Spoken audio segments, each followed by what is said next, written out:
Bonjour, cette vidéo s'adresse à des élèves de seconde. Il sera question de coordonnées de vecteurs et de coordonnées de points. L'énoncé de l'exercice est le suivant. On donne les points A de coordonnées -6, 4, 5, -7 et le vecteur U de coordonnées donc -3, 6. Il faudra déterminer les coordonnées d'un point C, image de A par la translation de vecteur U. Et ensuite déterminer les coordonnées du point D, tel que le vecteur DB soit égal au vecteur U.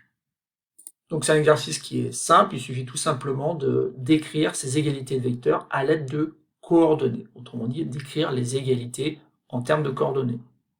Maintenant, je vous conseille fortement d'appuyer sur pause et essayer donc de répondre à ces deux consignes. Donc passons à la correction de cet exercice. Déterminer les coordonnées du point C, image de A, par la translation de vecteur U. Bon, par définition ici, on a une égalité vectorielle qui dit tout simplement que le vecteur A, C est tout simplement égal au vecteur U. Autrement dit, ici, on obtient C à partir du point A par la translation de vecteur U. C'est bien ce que l'on souhaitait. Et maintenant, il faut exprimer donc les coordonnées du vecteur AC. Alors, la petite propriété du cours nous dit que tout simplement le vecteur AC a pour coordonnées donc X, C, l'abscisse du point C, moins l'abscisse du point A. Même chose pour l'ordonnée de C moins l'ordonnée de A. Et ça, bien sûr, je vais l'écrire plus simplement. Ça fait que le vecteur AC a pour coordonnées donc XC. Ça, je ne connais pas, puisque c'est justement le but ici, c'est de déterminer ces coordonnées XC et YC. Par contre, XA, je sais que ça vaut moins 6. Donc ça fait moins 6, donc plus 6. Pour l'ordonnée, par contre, ça fait moins 4. Donc on a donc exprimé les coordonnées du vecteur AC en fonction des coordonnées du point C. On peut écrire du coup que XC plus 6, c'est l'abscisse du vecteur AC, et l'abscisse du vecteur AC est forcément égale à l'abscisse du vecteur U. Donc XC plus 6 est forcément égal à moins 3.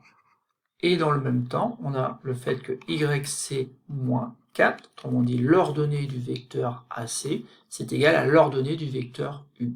Donc YC moins 4 est égal à 6.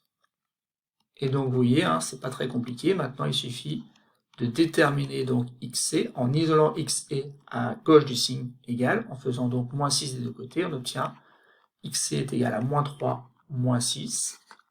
Et YC est égal donc à 6 plus 4.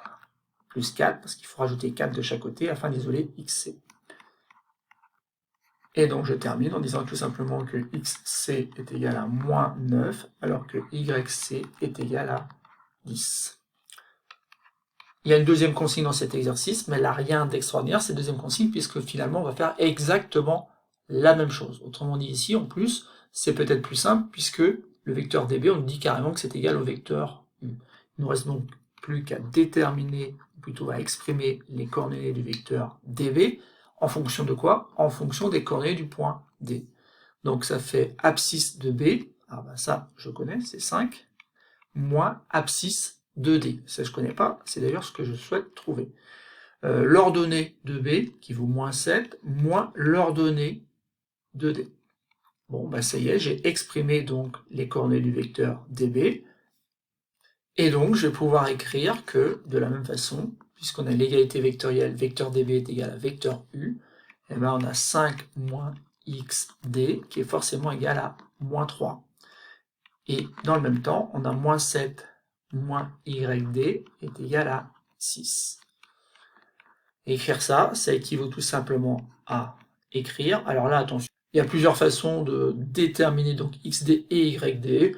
Moi je vais rester très classique, c'est-à-dire que dans un premier temps, je vais isoler donc cette quantité-là, en enlevant 5 des deux côtés, et je vais faire la même chose, donc je vais avoir moins yd est égal donc à 6, plus 7, et je termine ici, en disant tout simplement que moins xd est donc égal à moins 8, moins yd est égal donc à 13, sauf qu'attention ici, on n'a pas terminé, puisque nous, ce que l'on souhaite, c'est la valeur de xd et la valeur de yd. Pour l'instant, je sais que moins xd est égal à moins 8, si Alors tout le monde a vu qu'en fait, tout simplement, xd vaut 8. Alors pourquoi? Parce que tout simplement, si je considère que c'est une opération à trous, moins combien est égal à moins 8?